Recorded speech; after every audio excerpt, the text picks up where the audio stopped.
말씀을 보시겠습니다. 오늘 주신 말씀은 창세기 17장 1절에서 14절의 말씀을 같이 읽겠습니다. 창세기 17장 1절에서 14절 말씀을 같이 봉독하겠습니다. 네, 성경책 제가 단톡에 가져오라고 다 말씀드렸는데 여전히 없으신 분들이 조금 보이네요. 네, 다 가져오시고 같이 읽읍시다. 교독하십니다. 아브라함이 99세 때에 여호와께서 아브라함에게 나타나서 그에게 이르시되 나는 전능한 하나님이라 너는 내 앞에서 행하여 완전하라.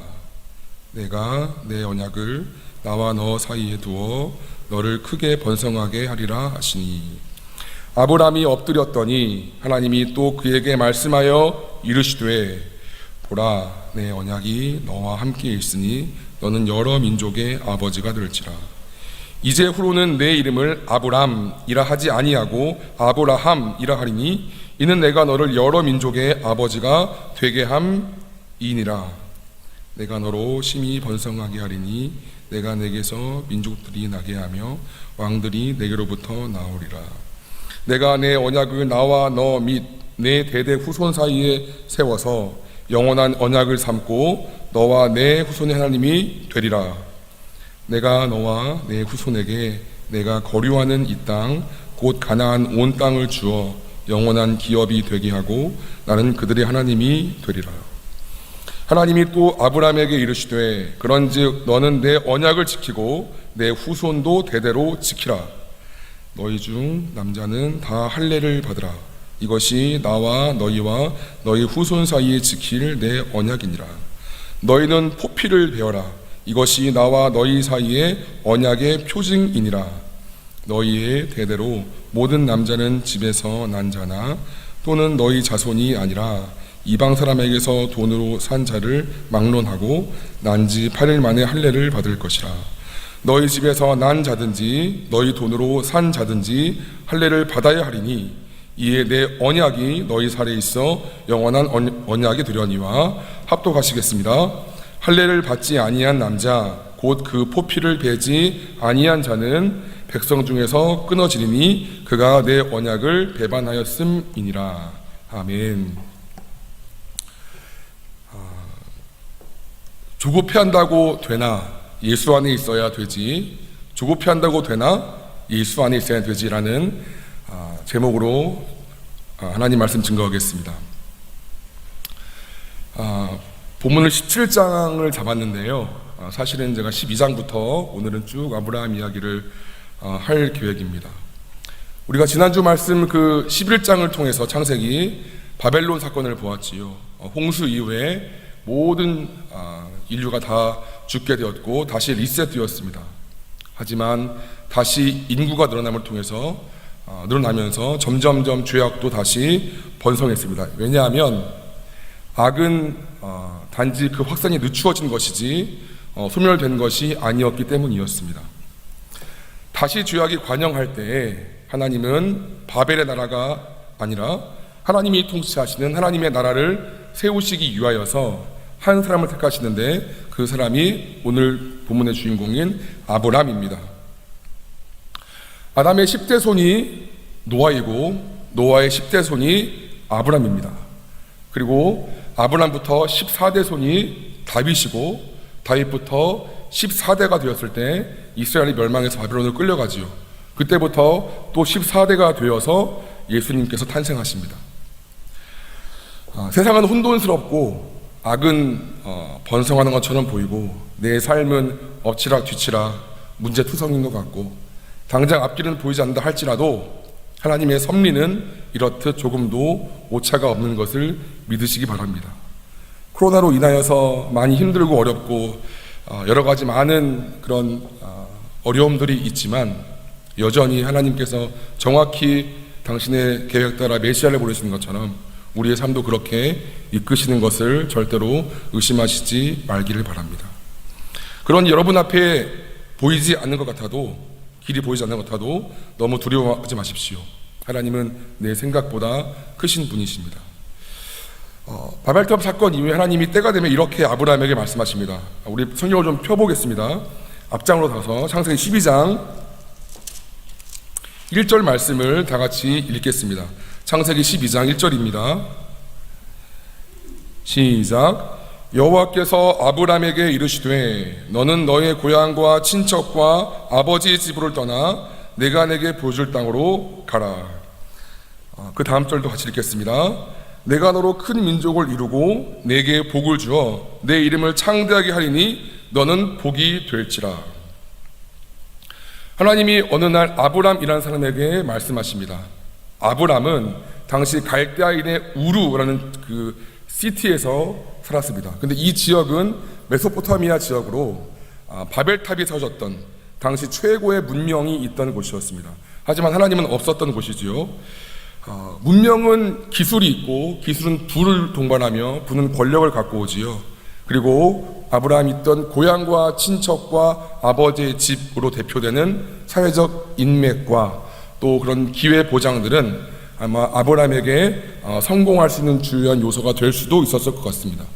어쩌면 아브라함도 그 지역에 어떻게 보면 토박이로서 하나님을 믿지만 여호와를 믿지만 화려한 그런 바벨 문명 속에서 똑같이 어떤 세상적인 성공을 바랐는지도 모르겠습니다.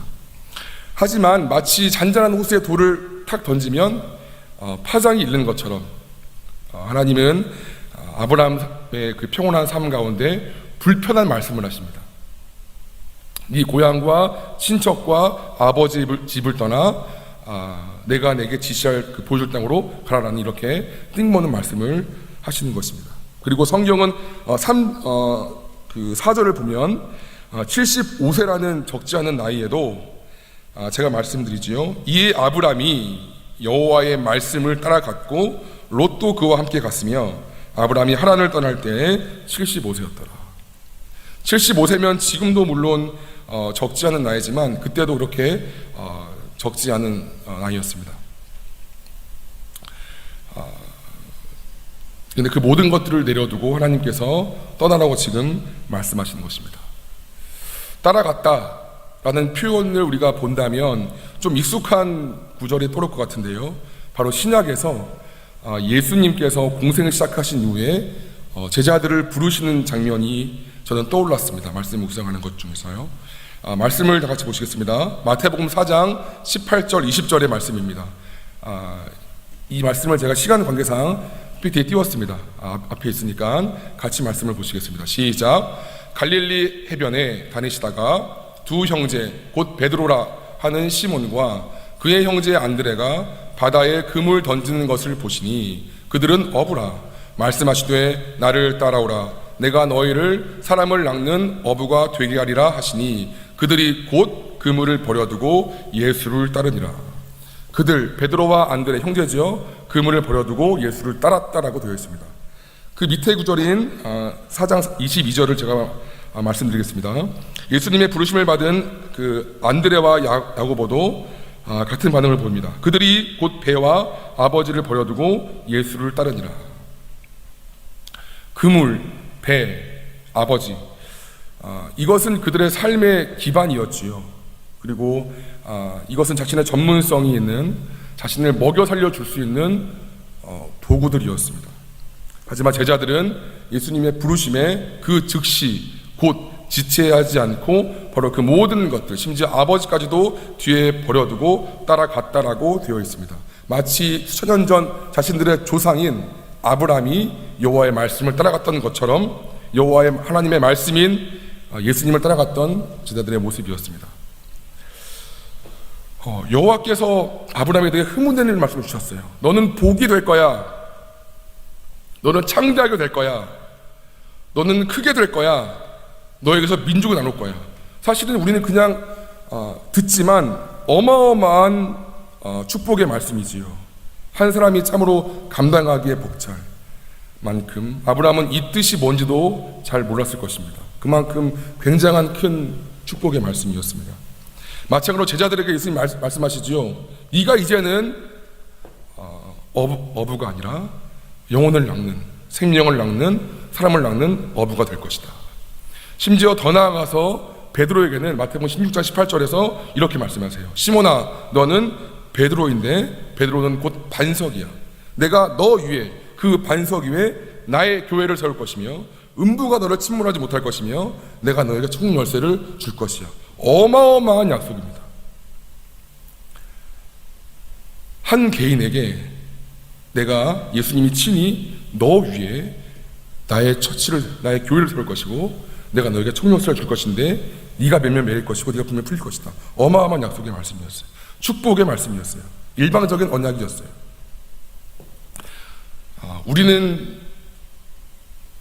우리가 그런 말씀을 들었을 때 어떤 마음이 들까요? 나를 그렇게 쓰신다고? 내 모양이 이렇게 작고 초라해 보이는데 이렇게 큰 어마어마한 비전과 계획이 나한테 있으시다고? 정말 그렇게 나를 하나님께서 크게 복 주신다고? 이런 의문이 들 수 있습니다. 너무 좋지요. 감격스럽습니다. 하나님께서 전능하신 분이시고 그분은 선하신 분이십니다. 선하신 분이, 전능하신 분이, 그 약속을 이루시는 분이 그 약속을 나에게 선포하시니까 인생 대박인 거지요. 왜? 하나님 거짓말하지 않으신 분이니까. 그렇게 될 거니까. 너무 좋지요. 우리는 그렇게 그 복에 집중합니다. 하지만 하나님은 조건을 붙이시지요. 조건이 있습니다. 떠나라, 따르라. 주님은 우리 모두에게, 저에게, 우리 범덕 형제에게, 동원 형제에게 다 마찬가지예요. 아브라함대로, 또 제자들대로 우리는 우리 각자들 하나님의 놀라운 계획이 있지요. 그냥 하나님이 심심해서 이 땅에 보내신 것이 아닙니다. 다 있습니다. 아직은 그것이 선명하게 보이지 않지만, 근데 하나님이 조건을 다세요. 떠나라, 따르라.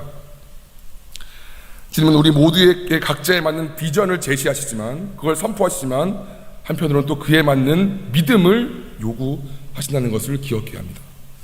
여러분, 그렇다면 믿음이 뭘까요?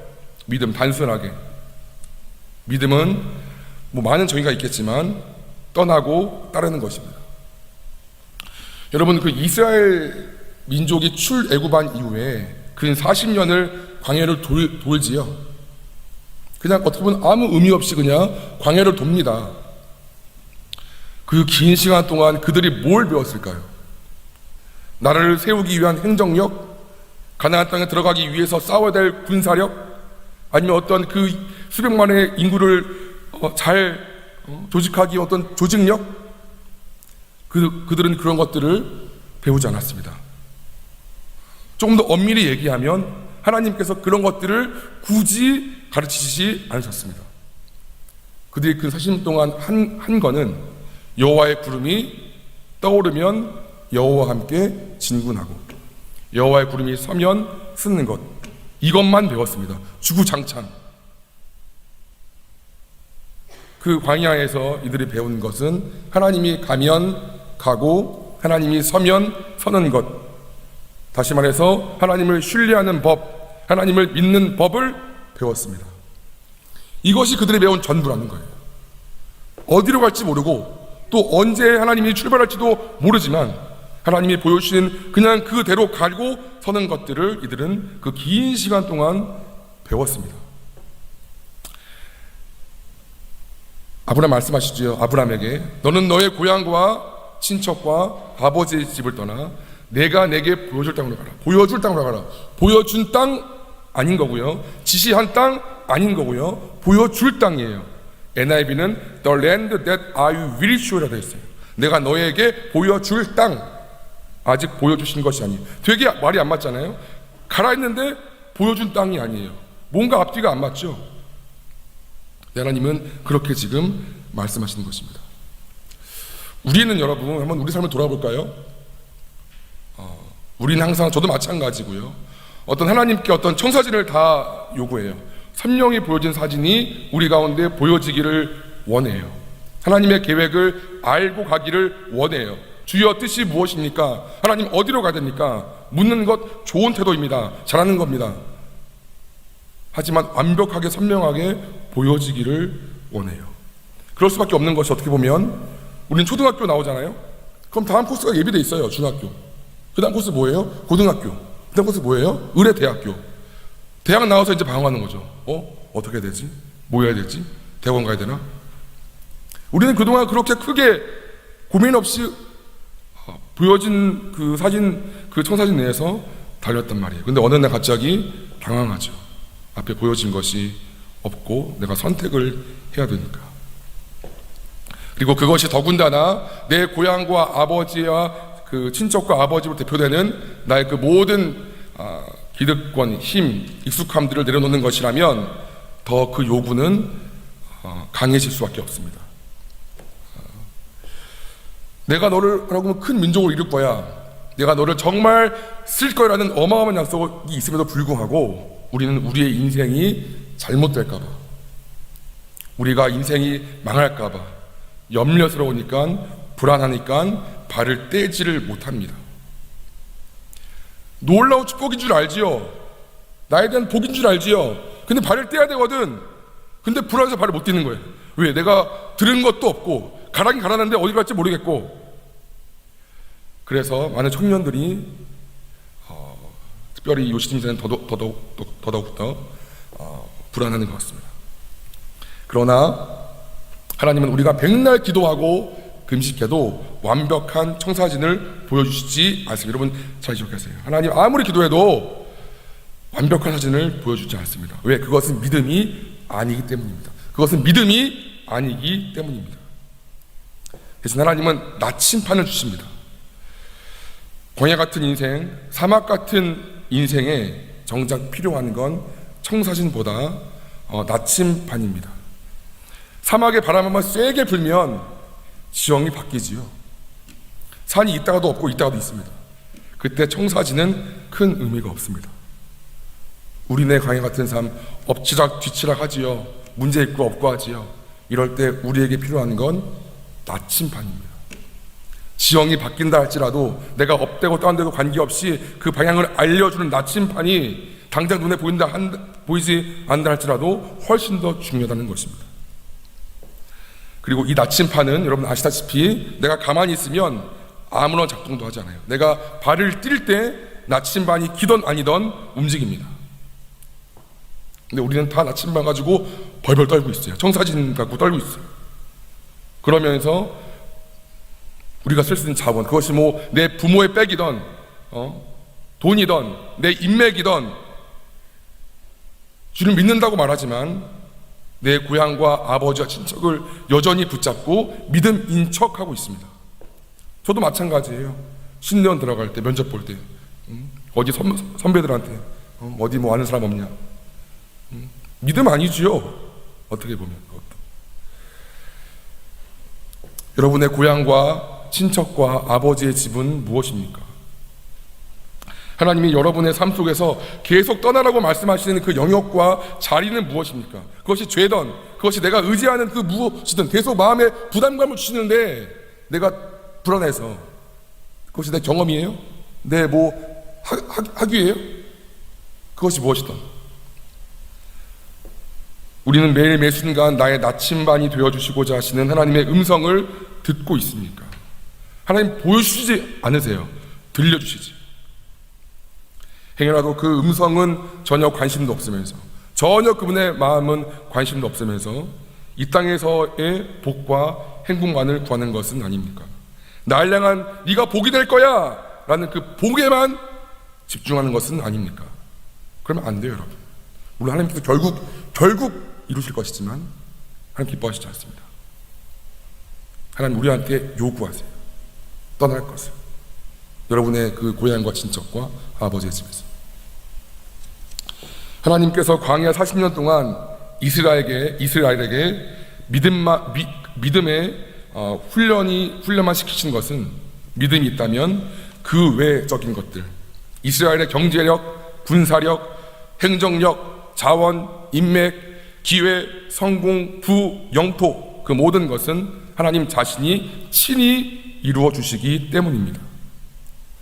그걸 훈련할 필요가 없는 거예요. 왜? 하나님이 결국 하실 거니까. 뭐가 어떤 거가 있다는 전제에서 나의 말에 순종하는 그 믿음이 있다는 거예요. 그래서 주구장창 가고 서고만 반복한 거예요. 그게 전부니까. 그 외 모든 것들은 하나님이 책임지시니까. 근데 우리는 이게 아니라 이걸 보고 있죠.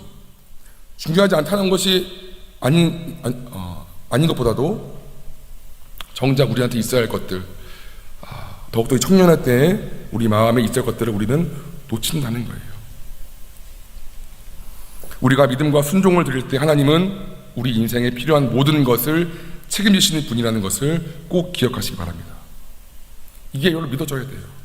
저도 지금 믿어가고 있는 중이에요. 아직 확실히 다 안 믿어져요. 저도 당장 다음 달 생활비 있어야 될 것 같고, 당장 뭐 있어야 될 것 같고, 당장 뭐 목표 더 하려면 뭐 더 어떤 학위라도 하나 더 있어야 될 것 같고, 근데 버리는 중이에요. 제가 학위가 없으면 하나님 저를 안 쓰십니까? 그렇지 않죠. 근데 요즘 목사하려면 뭐 있어야 된다더라. 여러분, 저도 버리는 중이에요. 여러분도 여러분이 믿음 아닌 것들을 이 청년의 때 버리시는 연습을 했으면 좋겠습니다. 두 번째로 볼 것은 오늘 설교 제목인 거예요. 내가 조급해한다고 주님의 뜻이 이루어지는 것은 아니라는 것입니다. 여러분 잘 들으세요. 내가 조급해하고 닥달한다고 주님의 그 언약이 이루어지는 것은 아니라는 것입니다. 제가 지금부터 말씀을 좀 자주 볼 거예요, 여러분. 창세기를 쭉 볼 건데요. 하나님은 지금 창세기 12장에서 처음으로 아브라함에게 놀라운 약속을 주셨지요. 그리고 15장에서 그 약속을 다시 한번 확증하십니다. 우리 볼게요. 창세기 15장 1절에서 6절 말씀입니다, 여러분. 잠도 깰 겸 창세기 15장 1절에서 6절 말씀을 다 같이 피십니다.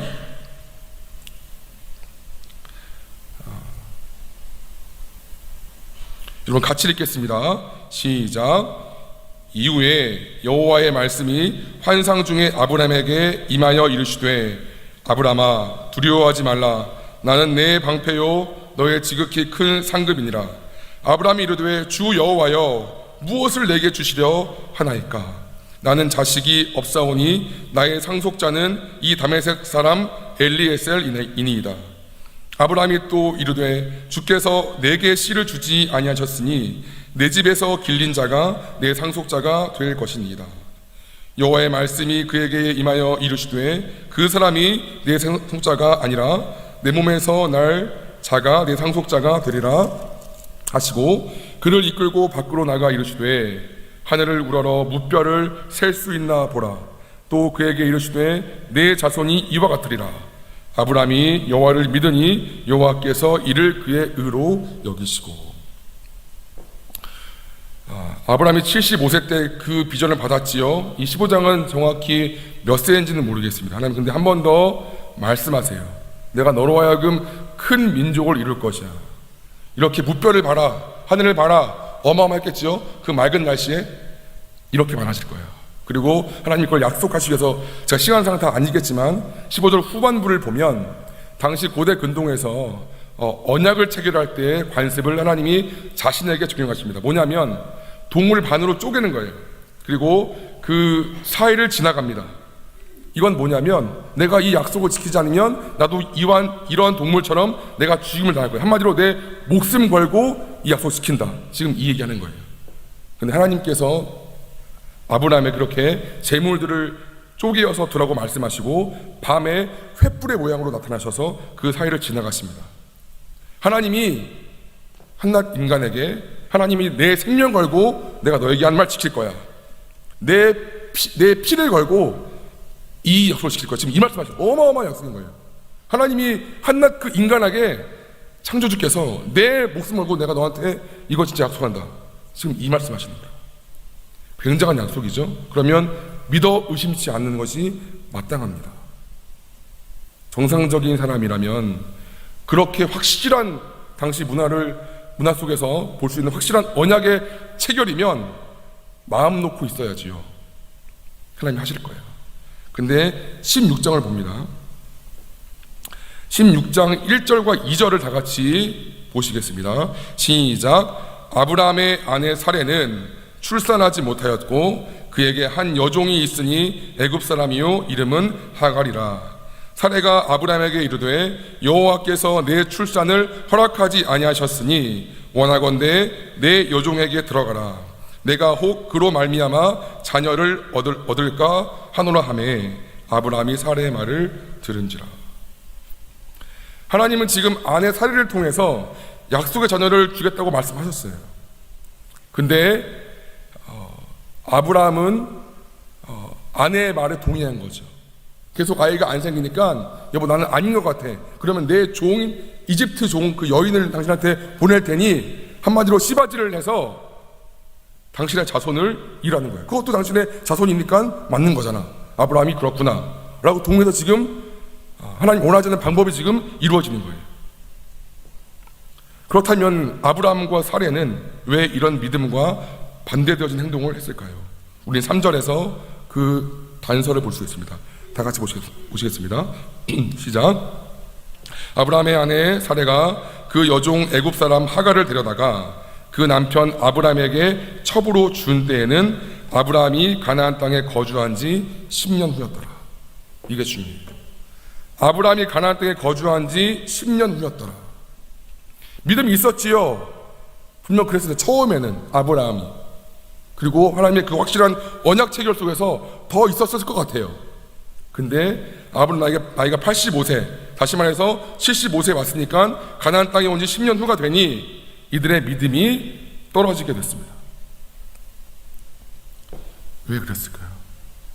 하나님은 아브라함에게 한 번도, 사례에게 한 번도 어떤 기한을 말씀한 적이 없어요. 언약 성취를 말씀하셨지만 10년 안에, 네가 85세 된 날 그 시간 안에라고 한 적이 없어요. 근데 이들이 딱 10년이 지나자 믿음이 떨어지는 거예요. 낙심되는 거예요.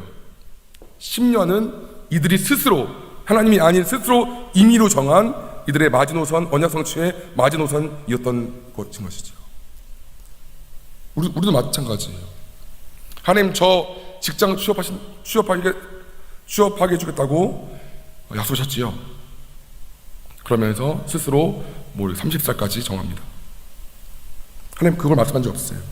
근데 일반적으로 어떤 세상을 보면 30살 넘어가면 대기업 들어가기 힘들고 이런 것들 있잖아요. 그게 근데 넘어서도 안 되면 낙심합니다. 하나님 너에게 믿음의 배우자를 주실 거라는 말씀을 소망이 받았다 할지라도 나이가 차고 그러면서 하나님 요즘 믿는 사람 없어요. 교회 사람 없어요. 그 약속이 있었는데도 불구하고 그러면서 타협하면서 불신자와 결혼합니다. 제가 전도할게요. 똑같죠. 사라가 하갈을 주어서 동침하여서 이삭이 아니라 이스마엘이라는 사람을 낳게 한 것처럼 하나님의 원래 방법은 그것이 아니었습니다. 근데 몇 년 내가 이때까지는 성공해야 돼, 이때까지는 내가 대학 들어가야 돼, 이때까지는 내가 뭐 해야 돼라는 스스로의 마지노선을 정해놓고 이게 넘어가면 낙심하고 포기하고 다른 편법을 쓴다는 거예요.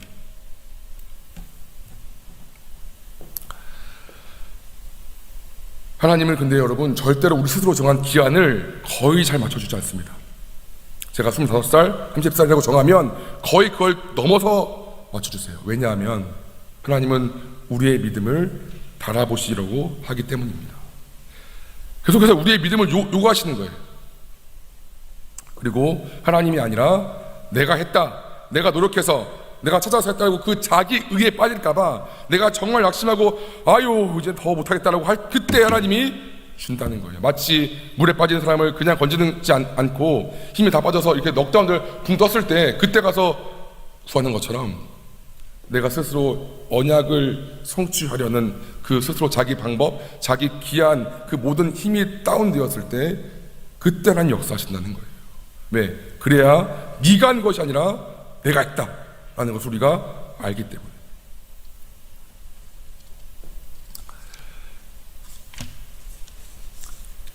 그리고 오늘 본문을 한 번 더 보시겠습니다. 17장 1절에서 4절 말씀 한 번 더 보시겠습니다. 시작. 아브람이 99세 때에 여호와께서 아브람에게 나타나사 그에게 이르시되 나는 전능한 하나님이라 너는 내 앞에서 행하여 완전하라. 내가 내 언약을 나와 너 사이에 두어 너를 크게 번성하게 하리니 하시니 아브라함이 엎드렸더니 하나님이 또 그에게 말씀하여 이르시되 보라 내 언약이 너와 함께 있으니 너는 여러 민족의 아버지가 될지라. 5절 제가 읽을게요. 이제 후로는 내 이름을 아브람이라 하지 아니하고 아브라함이라 하리니 이는 내가 너를 여러 민족의 아버지가 되게 함이니라. 이제는 아예 이름까지, 아브라함은 존귀한 아버지라는 뜻이에요. 근데 아브라함은 열국의, 열방의 아버지라는 뜻이에요. 이름까지 바꿔주면서 더 확증했어요. 근데 여러분, 이때가 언제예요? 99세 때. 아까 16장에서보다 13년, 이스마엘이 13살 될 때예요. 아예 이제 생식 능력이 없던 때라는 것입니다. 여러분, 내가 조급한다고 해서 여러분 인생 풀리지 않습니다. 하나님이 이 뒤에도 제가 시간 때문에 지금 좀 줄이는데요, 하나님이 그 언약의 표징으로 할례를 말씀하세요. 할례를 행하라. 할례 여러분들 아시지요? 남자의 생식기에 표피를 자르는 것입니다. 하나님 백성이라는, 남자는 그 생식기의 구조상 자기가 어떤 소변이나 또 그런 것들을 이를 볼 때 볼 수밖에 없는 구조지요. 하나님 왜 굳이 거기에 살을 베어서 이런 표시를 두었을까요? 매일마다 네가 하나님의 자녀라는 것을 확신시키는 거예요. 그것이 우리가 마치 세례 받듯이 구약의 할례가 하나님 백성의 언약의 표징이었어요. 그래서 하나님 말씀하시잖아요. 그 할례를 받지 않은 사람들은 이 백성에게서 내쳐지리라고. 우리가 이 언약 안에 있으면, 이 표징 안에 있으면 하나님의 언약은 결국 21장에서 사제를 통해서 아들, 언약의 자손인 아들 이삭이 탄생하는 것입니다. 여러분, 명심하세요. 사실은 제목이 전부야. 조급한다고 풀립니까? 그렇지 않지요. 하나님 안에 있어야, 예수 안에 있어야 풀리는 것입니다. 너는 내 앞에서 완전하라, 무슨 뜻이에요? 너는 내 앞에서 전혀 죄짓지 마라. 그렇지 않죠. 우리는 죄를 안 지을 수가 없어요. 이것의 완전은 끊임없이 하나님을 바라보는 그 태도를 말하는 거예요. 하나님은 스스로 정체성을 엘샤다이, 전능한이라고 해요. 이렇게 말씀하셨어요. 나는 전능한 하나님이니까 너는 조급해하지 말고 안전하게 계속해서 끊임없이 믿음을 가지고 나를 바라보라는 지금 말씀입니다.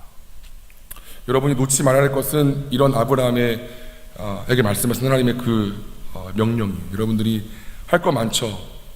영어 공부도 해야 되고 대학에서 많은 것들도 준비해야 될 수도 있고, 아니면 먼저 이렇게 취업 선생에 가신 분들은 더 이렇게 열심히 해서 뭐를 더 따야 될 것 같고 필요합니다.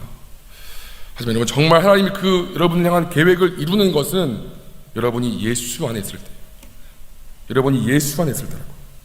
여러분이 예수 안에 있을 때라고. 내 통밥으로 내 머리 굴려서 이렇게 하고 저렇게 하고 뱅뱅뱅뱅 돌 거예요. 결국 이렇게 깨지고 이렇게 다쳐버리고. 잊지 마세요, 여러분들.